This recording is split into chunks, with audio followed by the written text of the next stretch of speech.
Good day, you awesome educators. If you have been looking for a free way to improve your online classes, presentations and screen recordings, then you should look no further than OBS. OBS allows you to create different scenes that can be changed with the press of a button, and each scene can have one or more sources such as your desktop, a webcam, pictures and video.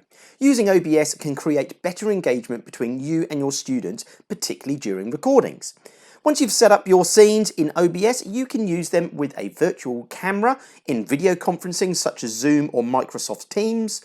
You can create video and screen recordings, and you can even stream out live to a variety of different platforms such as YouTube, and all with the click of a button. I know this sounds too good to be true, but that's why I've made this simple step-by-step guide to get you started with OBS and create your first few scenes. My name's Mark, and let's get started with what is OBS and how do you get it for free. OBS stands for Open Broadcaster Software.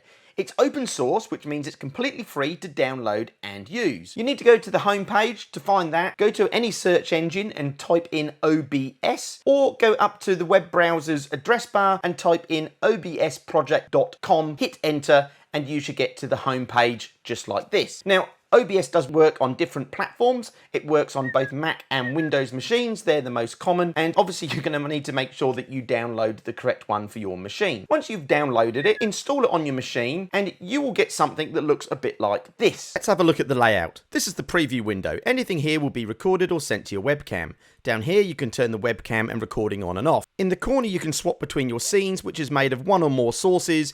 You can add some audio in the mix and you can determine how your scenes transition. And this is what OBS looks like when you start it up for the first time. Today we're going to use the KISS process, the Keep It Stupidly Simple, and we're going to make a basic but really effective setup so that you can start recording or using OBS on Zoom, for example. To begin with, you'll have a pop-up box that will say, do you want to use this auto configuration wizard? Say yes, and then you've got three options: optimize for streaming, recording and virtual camera. There's a bit of setup to do for streaming, so I'd advise go for recording or virtual camera. Select the one you want, click next.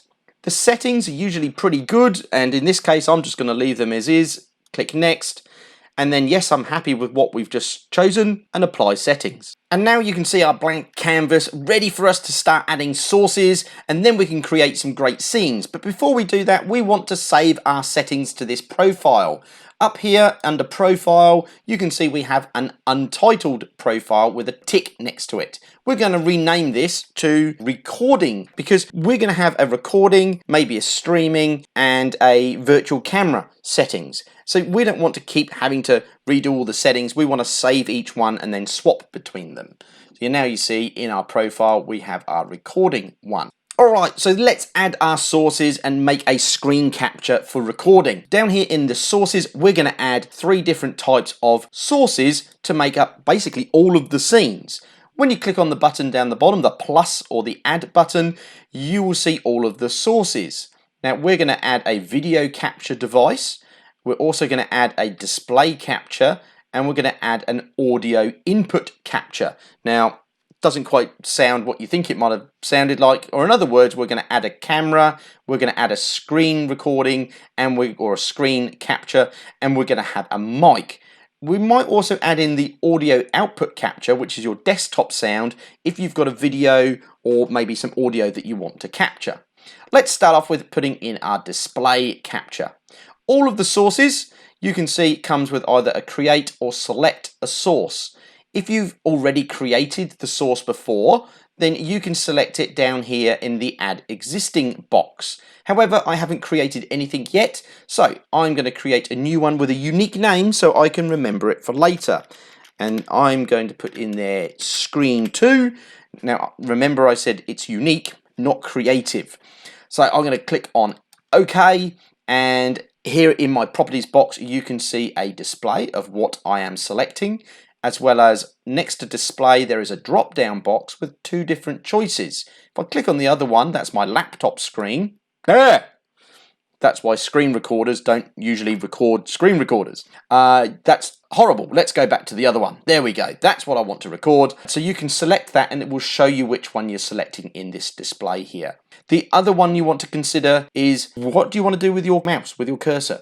Do you want your cursor showing, in which case you leave this checkbox checked, or do you want it to hide? I like it because it can draw your attention around somewhere. Once you've decided what you're going to do with the cursor, click on OK and you are set to go with your desktop recording. Now, students engage better if they can see your face. And it doesn't necessarily matter how big or how small it is. If they can see your face, well, you beaut, it looks great. So what I'm going to do is I'm now going to add in a camera under my sources. So click that add button, going to go up to video capture device. I can see that I haven't created it before. So I'm going to rename it Canon M50. That's the camera that I'm using. I'm going to create new, click OK. And then I'm going to have a box that will give me some choices. Now, this isn't my camera, this is the other camera. From the device drop down, I'm going to go down and find my USB 3.0 capture. That's my capture card for my camera. Hello. So I'm going to now have a quick look at these settings. Yep, I'm going to leave them just as they are, like you do mostly on OBS anyway. Click OK, and now you can see I have my camera.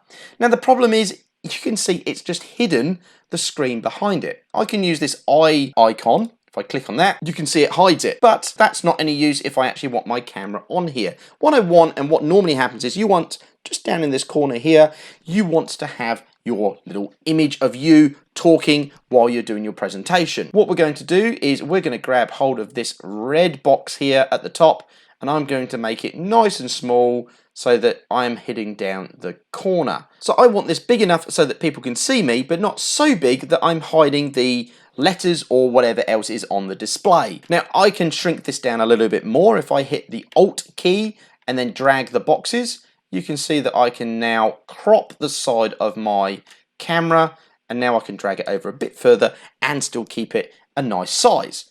Alrighty, I'm almost ready to go, but at the moment nobody can hear me. Even though down under my audio mixing, it actually says that I have something coming through the camera, which I haven't. I need to now add in a microphone. So back down to the sources, click on add, and I'm going to go to audio input capture. This time I'm going to type in my Yeti mic, because that's what I'm using, and click OK. Then I'm going to select from the device drop down. I'm going to select the microphone that suits me. Yes, there it is, microphone Yeti Classic, and click OK. Now you can see your microphone. Every time you talk, you're going to see these green bouncy bars. Hopefully you'll see green and not yellow and red. If it's going up into the red, it means your mic's either way too close, or you're speaking too loud, or maybe the gain's just turned up too far. However, if you can't do anything about any of that, you can go down to this blue bar and you can reduce the gain on your microphone. Just be careful you don't reduce it too much. At the moment, this is about right. It sits about nice in there. I have 2 audio captures down here. You can see that. The Canon hasn't brought anything in though. If you have a camera that's got a mic on it, but you want to use a better mic, you've got to turn the other one off. If you don't, the sound will clash, it will sound terrible. What you can do with that is just click on the actual device itself, the source itself, and it will mute it. Notice this has gone grey now. Now I'm not using the Canon M50 and I don't like things looking mucky in my display, so I'm going to right click on that and click hide. And there you go, I've got rid of it, out of sight, out of mind. One last thing to add in here. Now I said I'm probably going to add 3, maybe 4 things. I'll just quickly show you how to add in your desktop audio. If you go down to add, we're going to go to our audio output capture, and we're going to name it, or I'm going to name it, to desktop audio. Hit enter, and next to device, I can leave it on default, or if I want to, I can select the one I want. I'm going to select Yeti Classic again, click OK. Now I can see my desktop audio and my Yeti microphone. If you watch that desktop audio, if I come over to here and open up my little volume button, I can make this into the machine that goes bing. Are we ready? There you go, you can see the dancing bars there of the desktop audio. If you want your desktop audio to come through, then leave that on. However, if you don't want any annoying bings that come through on your computer to disrupt your recording, then again, you can mute that setting there so that the audio doesn't come through. Just remember to turn it back on again in case you need to record something. Basically, we're now ready to record a screen recording. Recording is easy enough. All we're going to do is go up to our controls panel and find our start recording button. Now, before you start, remember, you need to look directly into the camera lens, not below it, not above it, straight into it, because that's where people are looking when they're watching you do your presentation. So make sure you've got a good connection with your audience by looking straight at the camera. All right, let's go and start doing our presentation. G'day everybody, this is my presentation. Once you've finished your presentation, click the stop button. There you go. And to find your presentation now, click on the file menu and then select right at the very top here, show recordings. You'll get an Explorer window come up and it will show you where your recording is. Here's my recording. Let's see what it sounds like. G'day everybody, this is my presentation. My topic for today is to kiss. Keep it stupidly simple. Well, I think that sounded pretty good. Let's have a look at this file. You may have noticed that this is an MKV file. It's a Matryoshka video file named after the Russian nesting dolls, Matryoshka, which I probably completely stuffed up the pronunciation. However, that doesn't matter. What matters is this isn't an MP4 file, which pretty much is common across all devices, which means this may not play if you were to upload it for students to download or watch, and that's a problem. We need to convert the MKV file into an MP4, which OBS can do. But very quickly, let's just discuss why it is that we have that. The reason why we've got it is an MKV file will record right up until the point where you press stop, or if your computer crashes, it will save everything up until the point where your computer has crashed. And if you've just done a 2-hour session and you're on 1 hour and 58 and you're about to close the session off and your computer crashes, you'll be really thankful of using an MKV file. An MP4 file, on the other hand, if your computer crashes at 1 hour and 59 minutes, you will lose the entire file, which means you won't have access to it. So if you are using your virtual camera, or maybe if you're streaming and you want to record at the same time, an MKV file is a really good one to use. However, if you are doing very short 2-minute files, an MP4 is quite okay to use. The video quality is exactly the same. It really doesn't matter. It just means that you save a bit of time in the conversion. Doesn't take long, and I'll show you how to do it right now. So how to convert the MKVs, we're going to go up to File, and we're going to go to Remux Recordings. We're going to click on that, and you can see that we've done one here already before. You can clear those items out if you want to keep it nice and tidy. We're going to go to this square in the middle with the 3 dots, click on that, and there's our recording. We're going to double click on that, and now that we've got an MKV OBS recording with a target file for an MP4, and that's what we want. Press on Remux, bit of a think, and the recording has been remuxed. Click OK, and then close. And there you go. It's as simple as that to do it. Obviously, the longer the file, the longer it will take to actually do. But again, if you want to record straight to an MP4, you can do. That's no dramas. I'll show you how to do that in the settings down here, or if we go to File, gets you to the same place, go to Settings, we're going to click on that, and then we're going to go to our output. And under the recording section, we have a recording format, and you can see at the moment it's MKV. If you click on that, then you can choose your MP4. You've got a couple of other choices, MOV, which is a common Apple type. The other one is an FLV, which is pretty much dead in the water. Not sure what the other two are down here. So you can just change that to MP4. You will get a warning though saying you can't pause it, and also you'll have issues that if it crashes, you'll lose everything. So an MKV is better to use for that. So that's all that is, but perfectly okay to go on. A couple of other settings here that you might want to think about. That's your recording quality. At the moment it says the same as the stream. We can change it to a high quality, a indistinguishable, tongue twisters on here, indistinguishable quality and lossless quality. The file sizes, however, is quite different. You've got a medium file size, a large file size, and then on that lossless one, you've got a tremendously large file. It's like 1 gig for a minute, if not more. It's a really large file. And if you're going to upload this to a learning management system, you want a small file for the students to actually download. Although their data could be gone in a couple of minutes of the video. So high quality is normally pretty good. And you'll notice here that it's also come up to say use an encoder. And if you click on that, you can use a software or hardware. Now, I don't know what your computer is. OBS is quite good at picking the right one there for your computer. but it is well worth using a hardware so it uses your graphics card for processing rather than using your CPU, which can jam up your computer depending on what sort of things you're doing. Mine's got a graphics card and the NVEC encoder is pretty good. So I'm going to hit then apply for all of those changes. The other thing just before we go on, the recording path can be changed as well. You can go to browse and it'll bring up an Explorer window and you can go through and find the folder you want to record to, select the folder, and then it will put it into here. Or you can paste it in if you want. Okay, that's basically the settings you really need to know about recording. Just remember, once we have said OK and apply down the bottom, all your settings will be changed to your recording profile. That means next time you set up a new one, maybe you want to do a virtual camera profile or a streaming profile, instead of trying to change all the settings, you can just swap between your profile and that will automatically put in the settings that you've saved to each profile. Okay, let's now look at some of these scenes and start actually creating some more dynamic scenes. And we can do that just by using these two sources.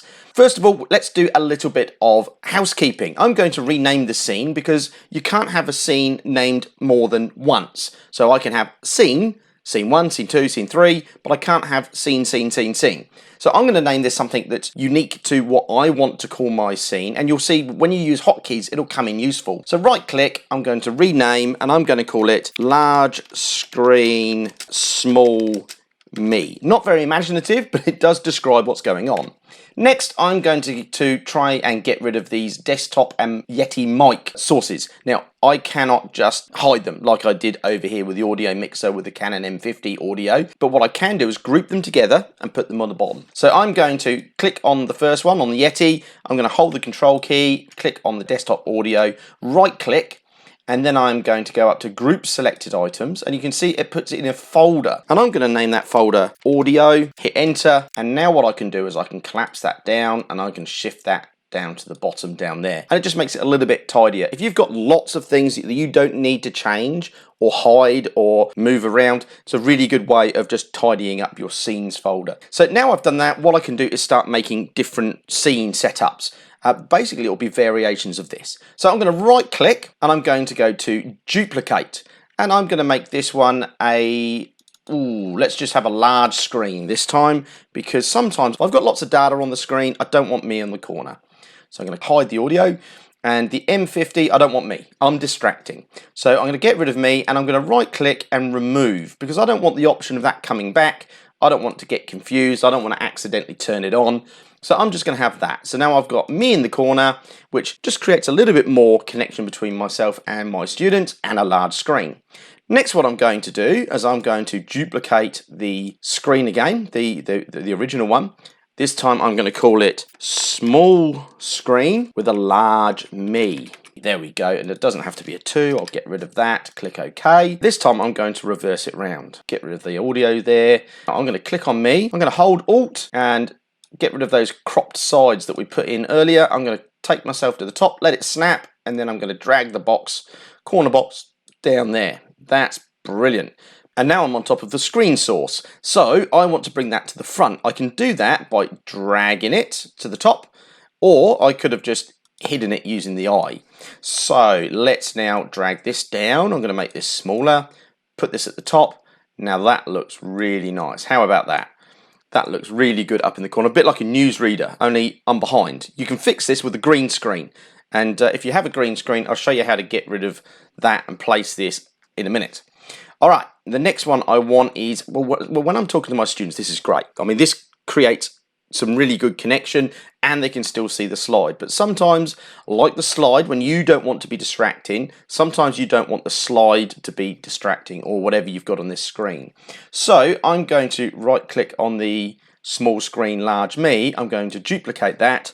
And this time I'm just going to have a large me, because that way I can have just me on the screen, say OK, and just like before, I'm going to hide that, but I'm going to right click on it. Again, I like to remove it. So remove, am I sure? Yes. So there's my 4 scenes. I've now got large screen, small me, just the large screen, large me with the screen in the corner, and then just a large me. So this is Awesome. This is a really good start. You might want to have, for example, a title slide to begin with. So what you can do is go down to the bottom, hit add for the scenes, and this time I'm going to put, this is my title screen. I'm going to click OK. And then what I'm going to do is I'm going to add a couple of sources. Let's add, and I'm going to add in a media source. There it is, a video media source. And I'm going to call it background. Hit OK, then I'm going to go and find my background. Now it's not in here, I'm going to go back. I'm going to use one of these two backgrounds. It's an MP4, but I want it to loop around. I want it to keep going around and around. A couple of more options in here. One of the things you probably want to find on here is what happens when the video ends. Do you want it to go black, or do you want it to show the last slide that it had, or the last screen that it had on it? You can change the speed, and you can also get it to loop, so it'll go round and round. This is my background, so I want it to go round and round. So you can see there, I've got some really nice dots. Now, as an intro, or if I had this on a camera, you'll know that, you know, if you log in and you see the host there and they've just got a blank screen, well, that doesn't tell you whether they're there, whether it's got stuck, what's going on. If you've got something with a bit of movement, then they know that their stream's working, your stream's working, or your video camera's working, so they can just sit comfortably and know that you're coming. I'm now going to stick over the top of that an image, and I'm going to put title source. Browse, presentation, there's my welcome title. And this is pretty good. All I did was take this from PowerPoint on a PNG, so it just took the pictures. I don't want it quite full because I don't want to go the edges. There you go. I'm just going to have it like that. There you go. And there's my title scene. So I can have this as an introduction title screen, and then I can start swapping between the others. So I can say, hello, this is me. This is what we're going to be doing. And then you can maybe go to this one. We're going to be looking at this, and this is going to be all about keeping it simple. There are some quotes to make it simple. Then you can bring it back and say, well, this is an excellent quote. So that's how to do it. With these scenes, we can set up hotkeys. Instead of hotkeys, you could use one of these. This is a Stream Deck.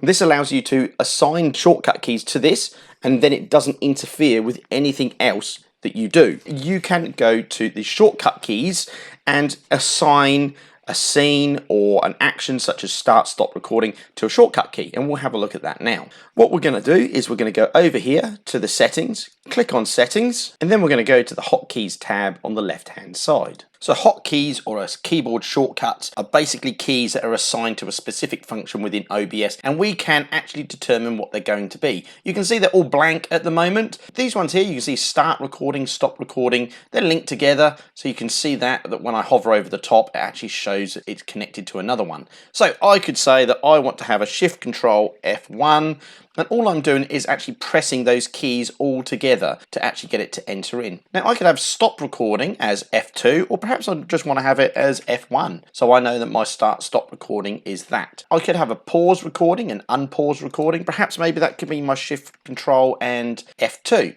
and do the same to unpause it, Control Shift F2. So there you go, nice and easy way of actually putting in your shortcuts, and you can do that with quite a number of different options within OBS. What you'll find if you scroll further down though is you will now start to find your scenes. This is why I said earlier you want to rename them something that's actually quite meaningful to you. I want to know which ones they are, and it needs to be something that makes sense to me. So for example, title, I'm going to say Control Shift 1, I want that in as my first one. Now I want to then put in, my next one would be a large me, so I'm going to find that and put Control Shift 2. Then I'm going to want a large screen with a small me. I'm going to put Control Shift 3, and then I might have a small screen with me, Control Shift 4, and then I'm going to have Control Shift 5 for just the screen itself. Now if I go down a little bit further, you'll see that we've also got some of those sources at the bottom. So you can see I can make the background start, stop, it's a video, Canon M50, I can mute and unmute, push to mute and push to talk. Desktop audio, I've got the same options as I have with the Yeti mic. So I can actually have shortcut keys for that too. And as I said earlier, you can assign all of those to the Elgato Stream Deck rather than having to use your keyboard, and it does make it a lot simpler. Once you've decided which shortcut keys you are going to be using for your controls, so we're going to hit apply and then OK, and now our hotkeys are ready to go. So over here, if you watch the restart recording button just there and the scenes, you'll see that we are not going to touch them. It will be all done by hotkeys. So there's the mouse just up here. We're going to go Control Shift F1. You can see that the recording has started. So we're going to have it on our title screen, Control Shift 1, and now we're going to move through them. And you can say, hello, this is my presentation, and this is my presentation with me in the corner, and this is the presentation with other hand. This is me with the presentation in the corner, and this is just the presentation, and then back to me again. And then of course, if you want to finish off the recording, you could go back to your title page and then finish it with Control Shift F1, and you're now finished your recording. It is as easy as that. While we're talking about changing scenes, let's have a look at the scene's transitions. If you watch the scene quite closely, you'll notice that it just very gently merges or fades into each other. When that's happening, it's being controlled by these scene transition settings. You can set how long it takes for the transition to occur, and you can also change what transition you have. So for example, I could change it to cut, and when you watch it now, you'll notice that it just moves in between each other. Now what we can do is we can have a look at this. There is a few other different types that you've got down here. Let's add a swipe and see what that is. It says, what's my name of it? Well, I'm going to name it swipe. That'll do. And then I've got some settings down here. Do I want it to go from the left, the right, up or down? Why not have it come from up? Do I want it to swipe in or swipe out? So if you notice, the B's going over the top, and the other one, the A, is disappearing out the top. There's that one set up now. Let's click OK. And now you'll notice when we transition between them, it moves up across the screen instead of fading across. Now, I will say I do quite like the fade. It does seem to work quite nicely. Some of the settings are more complicated. With time, you'll get used to it, and a bit of a play, you might find a transition that works really nice for you. Now we've dimmed the lights in the shed, you can see the crack in the doors as well as the screws and plates that's actually holding the whole thing together. And that's why I use a green screen. And OBS has lots of filters that you can apply to the camera to make a much more professional look. That was the lock at the bottom of the shed. But moving on from that, we can actually remove a green screen as well as apply a mask to the camera. So first of all, let's get these lights on. And now you can see that I've got the green screen really nicely lit, ready to apply a filter to remove it. But I'm going to leave this here first because I want to show you what a mask looks like when you apply that type of filter to your camera. Now, when you've got your camera like this, a scene like this, you don't really need to have a mask applied to it. It might be nice to maybe have some rounded corners, or maybe you'd want to put some sort of special look to a particular film or movie that you're making. But in general, this looks fine. However, when you have this screen here, these square edges really look off. So you can apply a mask to that to actually either make round corners or have just a round camera, and it would look really nice. So let's have a look at how to do that first. First of all, what I'm going to do is I'm going to remove the crop that we've put on it. I'm going to hold the Alt key and take the crop off. Now the reason for that is the actual filter will fit better if you have this uncropped, or at least that's what I've found. Then what I'm going to do is I'm going to come down here with the Canon camera, right click on it, and we're going to group selected items, and I'm going to call it the Canon with mask. And now what I'm going to do is I'm going to click on the Canon with mask group folder. I'm going to right click on that folder, and I'm going to go to the filters. Filters give you a whole group of options to change your video. So look down here, we've got, you can apply LUTs, you've got a chroma key, a whole heap of different options. You can look through those and see what they do. Lots of help on the OBS website. We're going to use the image mask blend. If I can click on that, and what I'm going to do is I can leave that as it is, or I could rename it in the type of mask that I'm going to have. So I could have rounded, if I can spell right, rounded square. Let's try that, shall we? Rounded square. And I'm going to go to the browse, and you can see here I've already made some masks up. These are easy enough to make. All you have to do if you're using a PC is open up Paint, start with a new canvas. Then you're going to want to make sure that the size of the canvas is the same size as your camera. Make sure it's in pixels. So in this case, it is 1920 by 1080. That fits my camera fine. Then what I'm going to do is I'm going to draw a square black box. So I want the whole thing to be black. And then I'm going to put in a shape. I've got all these shapes at the top that I can choose from. Square, an arrow, a thought. I'm going to go for a thought. And then just draw that in white. Once you've done that, you can then go ahead and go to Save As, choose a PNG, that's a good one, I'll call it Thought, and there you go, you've now got your mask ready to go to use in OBS. So here's the Thought PNG file that we've got. If I double click on that, you can now see that I'm in a thought bubble. So you can be as creative as you want with this. Let your creative juices go free. For this one here, what I'm going to do, I'm going to go back to this because I've named it Square. With rounded square. I'm going to pop that down in the bottom because I think that looks really nice. So I'm going to click OK and just click out there, and there you go. How much nicer does that look than having those really hard corners? Now that I'm just trying to move my hands and back to front on the screen.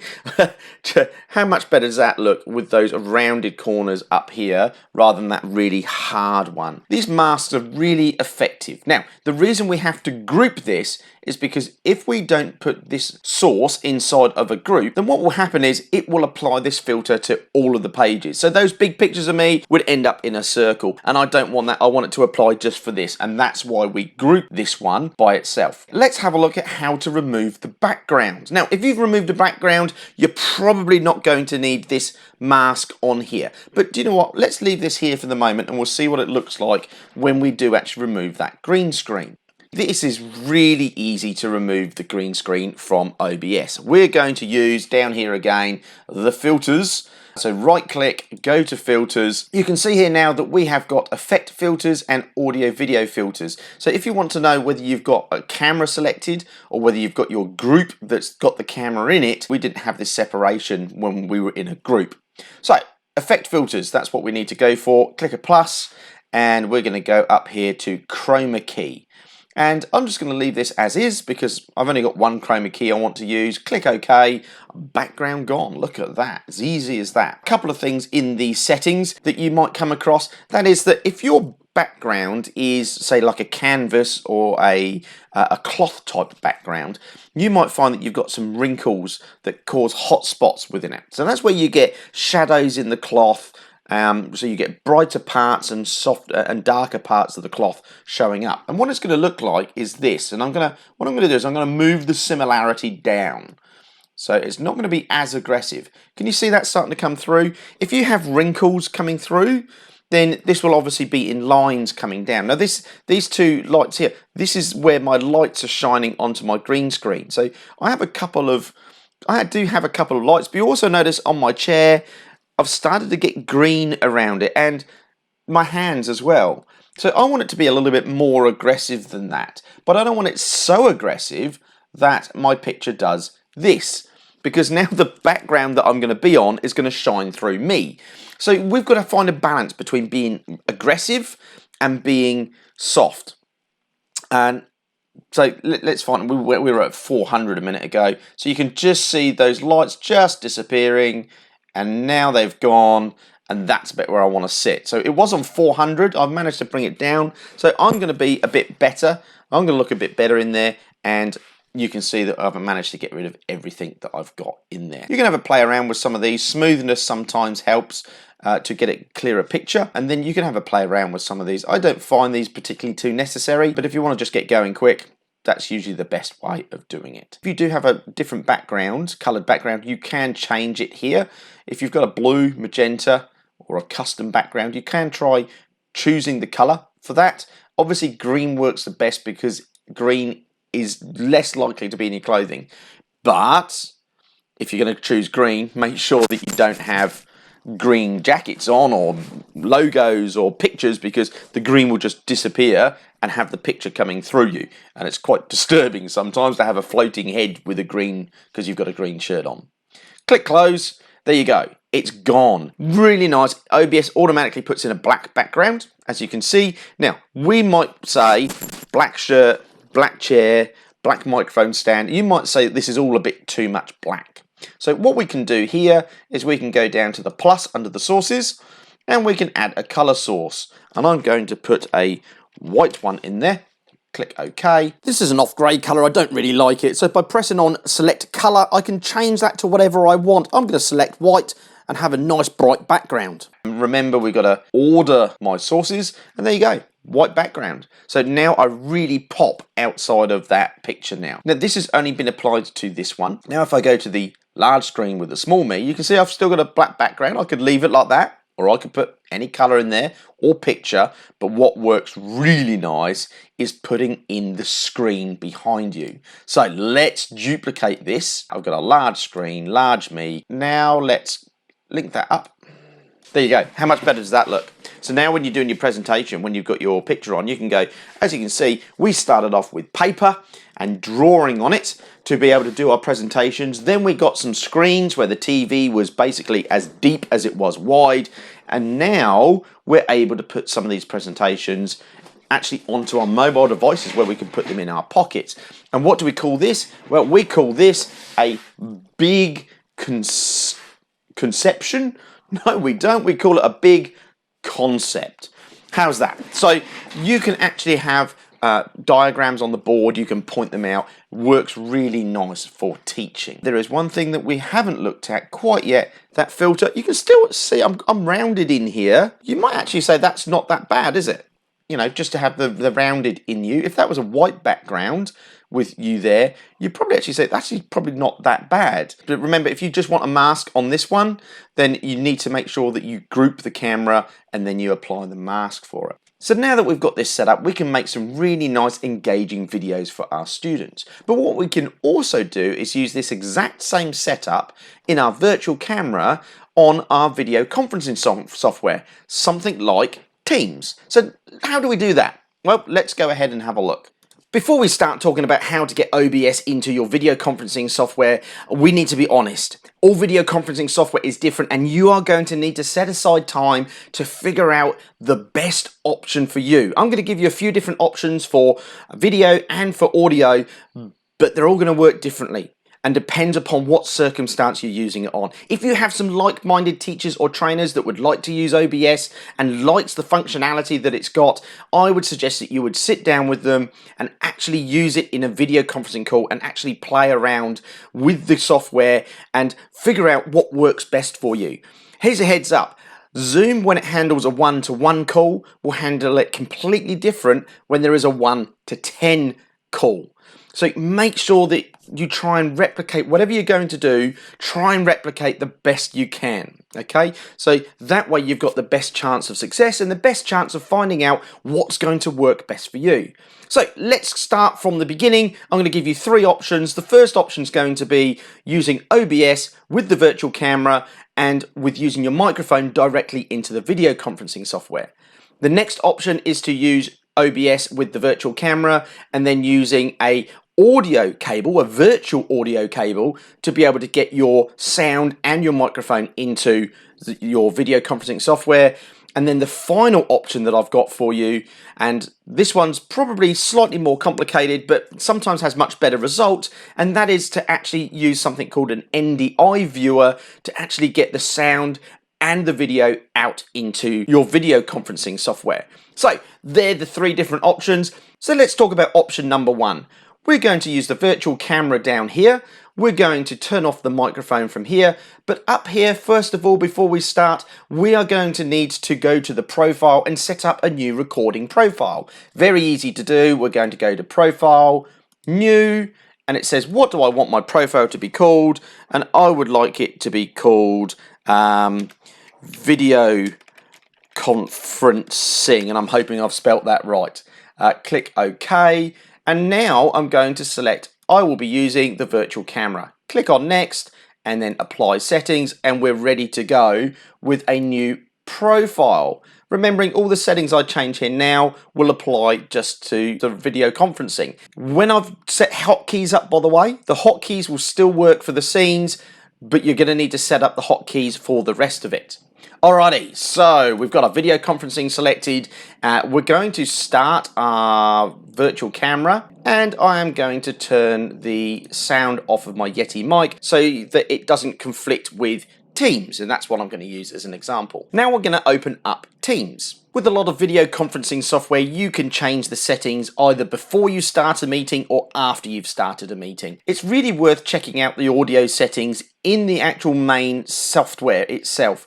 That's because sometimes you have settings in here that you don't have access to once you're in the chat. For example, on this one, I'm going to go to devices in Teams, and you can see that I have audio devices, and I can have a selection of speaker, microphone. There's automatically adjust the mic sensitivity and noise suppression. Just be aware that sometimes they split these options apart. It's not great that they do that, but be aware that they can do that and go searching. For OBS, because you're not just going to be talking perhaps, then sometimes you might want to be playing music or some sound, and these options here can actually mute that. It'll bring your voice forwards, but it will consider the music as being noise, so it will then either tone it down or get rid of it. So sometimes it's worth having a play around with these settings and turning off the mic sensitivity, and with the noise suppression, perhaps you might want to consider turning that off as well. Have a play with it and see what it's like. And again, this is why it's important to have maybe a couple of you on Teams or your video conferencing software so that you can actually work together and see what works with these settings. Okay, once we have changed these, we can go and have a look in the chat box. So we're going to join, and it's going to start a new window. Sometimes you have options to change the settings here, and you can see here we have the option of changing settings here. We're going to join, and there we go. Currently we have my old Logitech camera up the top here. As you can see, the quality isn't fantastic. It's workable, but yeah, do you know, the best thing to have is audio. Good audio is bearable. Bad video quality, yeah, you can get over it as long as you don't have to read anything. But good audio is key here. So let's go down to more, device settings, and here are our device settings. Now you can see that we have a PC mic and speakers set up for the audio devices, and with this one it just gives me a choice of saying, well, do I want to use Yeti Classic, a USB device, or PC and mic? So I don't know, I can choose an overall one. I'm going to make a custom one though. So I want my speaker to be my Yeti Classic because I've got a headphone port underneath, and I like to use headphones to stop the feedback coming through from PC speakers into the mic, back to the PC speakers, into the mic again. I'm sure you may have come across that already. It's not good. So a pair of headphones works nice. Then I'm going to select my microphone array. I'm going to have my Yeti Classic again, so this one here. And you can see that we've got some voice going on, and then my video settings down here, I'm going to click on that, and I'm going to look for the OBS virtual camera. If I click on that, and now you can see I've got a much cleaner view coming in via my camera. Okay, so that's setup number one. Very simple, very quick, and easy to do. All right, let's have a look at setup number two. Well, first of all, we're going to leave the OBS virtual camera in here, but what we want to do up here with the microphone is we're going to change that, and we're going to change that to a cable output VB audio cable virtual cable. Now this is a download, so what you're going to need to do is to go to VB audio software, which can be found at vbaudio.com, link will be in the description, and go ahead and download this cable. Now there are multiple different ways that you can use this, and further on down you can buy a cable A, B and C and D. You might have a use for these, and that does cost about $5 or $6 to buy for you as an individual. However, the free one will be fine. So go ahead, download it and then install it. The other bit of software that you need is going to OBS Open Broadcaster, so obsproject.com, go to the resources and search for the audio monitor. 0.8.0 is where we're up to so far. Click on download and go ahead and click on download the Windows installer. Once you have installed that, then we are ready to go and use our virtual cable. So coming back now to OBS, we are going to unmute our Yeti mic. We are going to go to our desktop audio, and we're going to right click on that, and we're going to click on filters. Now this is just audio filters. We're going to click plus, and that audio monitor that you downloaded and installed, the plugin, we are going to click OK. And now up here in device, we are going to select cable input virtual cable. Okay, this means that everything that is inside of this here, the desktop audio, is going to be played out via a virtual cable. We're now going to do the same to our Yeti mic. We're going to right click on it, filters, plus audio monitor, click OK again, and we're going to change the device, same again. We're going to go for cable input, so we can put as many devices down the audio monitor as we want. Click close. Now we're ready to go. This is only really the two things that I'm using at this moment in this setup. Now earlier I did put a green screen video in here, and this green screen video does have sound. So if you wanted sound to come out from any of your videos, you're going to want to right click, go to filters, and add the audio monitor to that as well, and then select obviously the cable. This is a cable A input, that's not going to work. Cable input, virtual, there you go. Click close. Make sure you've got your virtual camera engaged, turned on, and now you're ready to go. We're going to go to Teams now, and what we're going to do now is to have a look at this cable output. It's an output from OBS. It's now an input into Teams. Hey, look, it's just the way that it's named. You've got to name it something. So now that you're going to find, as you can see, I have now got my microphone and my desktop sounds all coming through here. Basically, now you're ready to go. So you have OBS in the virtual camera, and you now have all your audio coming through from the virtual output cable. There is one more way to do this. Sometimes you may find that coming in via OBS works really nice, but you might find when you change some of your backgrounds, some of the detail for the people you're presenting to might come through a bit blurred using the virtual camera. So there is another option that you can use, and that is that you can use some of the NDI tools that are available. These again are free to download and use, so we don't have to worry about having to shell out hundreds of dollars to make this work. First of all, we're going to go to their website. Once you've gone to ndi.tv/tools, go to the very bottom of the page and you will find NDI tools for Windows and hit download. Of course, if you are using a Mac, download them for Mac. You will have access then to all of these different pieces of software, and they will install all at once. Just hit download and install the lot and you'll be ready to go. The next plugin that we're going to need to install is on OBS, Open Broadcaster software. Go to resources and then search for the OBS-NDI-New Tech NDI integration into OBS Studios. This one's a 4.9.1, and what you're going to do is to hit go to downloads, and on this page go to the bottom and you'll find the OBS Windows Installer.exe. Download that, install it, and then you're ready to go. However, my recommendation at this point would be to shut down OBS, shut down your system and restart. Once you've restarted your computer and also the software, you should have all the tools you need.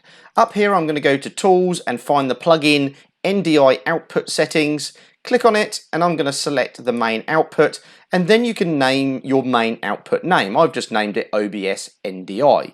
You can also have a preview output if you were using the studio mode, and I'll leave that for another video. We're going to click OK now, and what we're going to do next is we're going to go down to the NDI webcam input. I've got it saved over here. You're going to click on that and nothing will happen. Or at least you think nothing will happen. What's going to happen is you're going to end up with a notification that you're going to need to right click and open. First of all though, I'm going to get rid of my webcam so you can see it. You're going to open up your toolbar, you're going to go to your notification area, and we're going to right click on the NDI logo. We're going to go over to here and check we've got OBS NDI selected. If we've got that selected, then we are ready to go. All right, full disclosure here, sometimes this doesn't work quite as smoothly as I've just showed you. Sometimes you have to restart OBS to get it to work. Sometimes you have to open up the NDI webcam input first. Sometimes you have to open up and turn on the OBS input first. Have a play, see what your system does. It can be a bit picky sometimes. Also double check that you haven't got any other software that's open that's interfering with it. Sometimes it helps you if you turn that off and then start up just OBS and the webcam input before you start anything else up. Let's go back to Teams and I'll show you how to open this up. So here we're back in Teams. You can see what OBS looks like if you haven't got your virtual camera turned on. What we're going to do is we're going to go down to video settings, and now we're going to find the New Tech NDI video. If we click on that, There we go, it's working. So we can now see our viewer. So what you might find is using the NTech NDI video, you might actually get a clearer, crisper view when you start to put up detail onto the screen. So for example, when you're putting up your PowerPoint, or if you're putting up something with lots of data on it. The next thing we're going to need to do is to get our audio into here. Now, we're going to go up to our microphone, click down, and we're going to find the NDI line. There it is, new NTech NDI audio. Click on that, and now we've got our audio coming in, and we've also got our new Tech NDI video coming in, and now we're ready to go. This does work pretty well for most video conferencing software, but like I said at the beginning of this section, you need to make sure you play around with this. That is key, absolutely key to getting this right and to be able to do a great presentation. So lastly, what we're going to have a look at now is how do we stream with OBS? You might not do this very often if you are working with video conferencing software. However, it might be worth knowing, and it gives you another option of something to use. It could be a good backup for your students. If your video conferencing software is not working, at least they can go onto YouTube and you can communicate to them and they can communicate back again. So let's have a look at that and how that works. If you want to stream out using OBS to another platform, then of course the obvious first step is to set up that platform. Now, YouTube, for example, you're going to need to work ahead for this. Don't think you can just jump in and do it straight away, because there is a 24-hour period between signing up and actually being able to stream. So let's get into the setup for YouTube, and then we'll get into the setup for OBS. First thing we're going to do is to go and create our YouTube account, or it can be a Google account. Once you've done that, sign into it. You can see your icon in the top right hand corner. Then go to this camera button and click on Go Live. You can see that live streaming isn't available right now. So we're going to click on Enable. And as you can see, we can only do this if we have verified our phone number. So we're going to go ahead and click on Verify to do that. Now, we've got a couple of choices here. We can text me the verification code, or we can have a call with the automated voice message. I'm going to have it text to me, and then you need to go ahead and select the country that you're from, and then type in your phone number. And of course, I'm not going to show you my real phone number here. Well, once you've done that, click on Get Code. You will then be sent a code, and you will enter that code in here. In this case, it was 312908. Click Submit, and as you can see, the phone number has been verified. So we can now go back to the home page, and when you go back to that camera icon and click on Go Live, we will see this sign that now tells us that it is ready in 24 hours. So we just have to be patient and wait for that allotted time, and then in 24 hours we can come back and we will then get a studio that looks like this. Here's the studio that you get after your 24-hour wait period. As you can see, there's a fair few options here, but I am not going to go through those options right now. But what I will say is up here in the edit button, you can change your title, you can change the description, and you can also then change the visibility of whether your video is going to be private or unlisted or public. Public being that anybody can see it. And the other two, you'll have to send a link to someone for them to know where it is. We're going to select on public, click done, and then click OK. As for the rest of these settings, you can leave them as they are, but you do need this stream key down here, or at least you might do, depending on how you set up OBS. So if you click the I button, you can see it and you can copy it, or you can go into the copy button on the right-hand side here. Once you've done that, we can go to OBS and start our setup. Just like recording and the virtual camera, we're going to go up and select a new profile. And this time I'm going to call my profile Stream. I'm going to click OK. And then this time I want to optimize for streaming. Recording is secondary. I'm going to click on Next. Then I'm going to use the settings that OBS has decided for me, basically full HD and 60 or 30 frames per second, whichever it can handle. Click Next. And this time I'm going to select, instead of Twitch, I want to choose YouTube RTMPS. If you're going to stream to something else, that's fine, just select one of those. Select on YouTube. I prefer my hardware encoder instead of software because I want my software to be available for me to be able to do things like my presentation. And estimate the bit rate. Yes, let's estimate it. Why not? It takes a bit longer, but it works okay.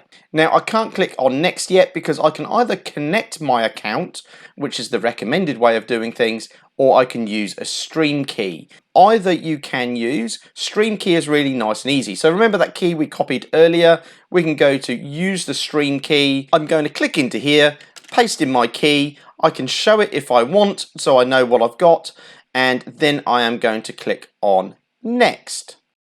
However, if I want to have greater control in OBS over my YouTube streaming, I can connect the account. Click on Connect Account, then select your YouTube channel. This may be different to your actual account, so just make sure it says YouTube underneath. Select that, and then you're going to have to say, yes, I want OBS Studio to be able to control my YouTube account. So I'm going to click Authorization is successful, and now we can carry on. Back to OBS. So you can see now I've connected my account down here and I am ready to go. I'm going to click on next, and this is basically checking the link between my computer and the YouTube server, and it does take a little bit of time. Once the test's gone through, then we're all good to say yes, apply the settings, and we're ready to go. One thing to note up here, we have a video bitrate of 10,000, which might be of interest later on.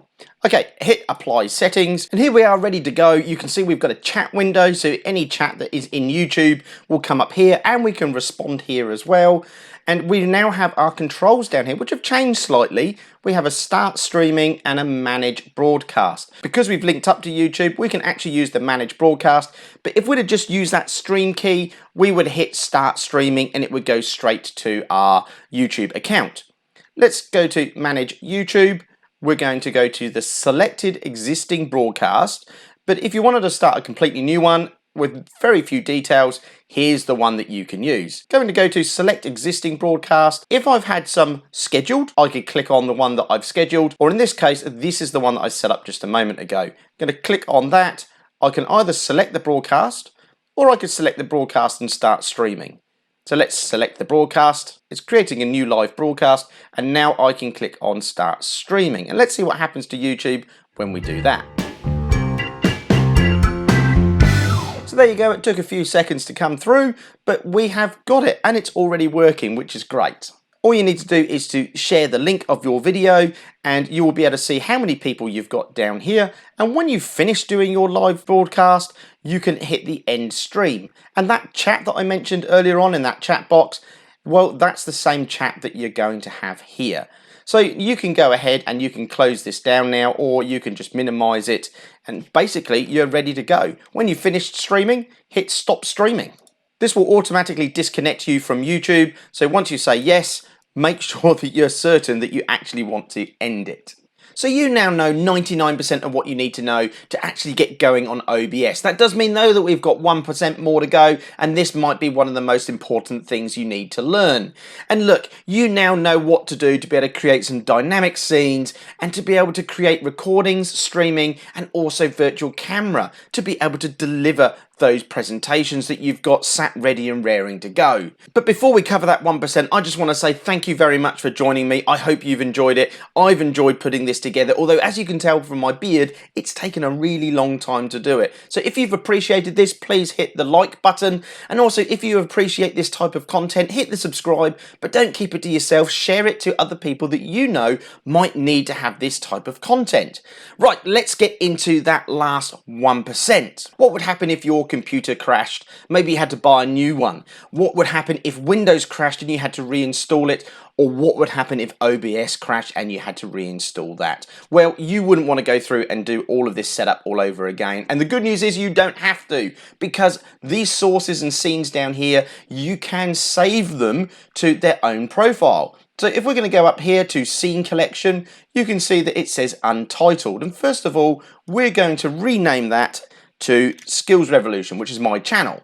Click OK. Now that is the scenes and sources down here. This is the setup that you've got, and you can change that. You can have as many of these as you want. You might have one for streaming, one for recording, maybe one for going on your virtual camera. But for the moment, I'm just going to use this one setup because it works quite fine. I'm going to go to the scene collection now, and you can export it. That means you can save this to an external location. Now you can save it within your hard drive, but what I would recommend is to save that somewhere online, or maybe save it to an external hard drive so that if you do lose your computer, you can just plug in your hard drive and just upload it all over again. So find somewhere safe to put it. Click cancel, that's your scene selection, so that's this part here. And then I would also say save your profiles. Go to here, make sure whichever one's ticked is what you will export. Click on export, and same process again, save it somewhere that's maybe not on your computer. To get it back in again on both the profile and on the scene collection, you can see here it says import, and the same on the scene collection, it says import. All you have to do is to click on that, find your file that you saved from previous, and then bring it back in. Just remember to save your files regularly so that you capture all those little tweaks that you do in your setup. Hey, the end of a video doesn't mean the end of learning. Jump over here and have a look at another complete start to finish how-to video, or jump over to our YouTube channel and go and have a look at the other short and long how-to videos that we've got there, all about teaching tech and trade. Catch you later, look after yourself, and we'll see you next time.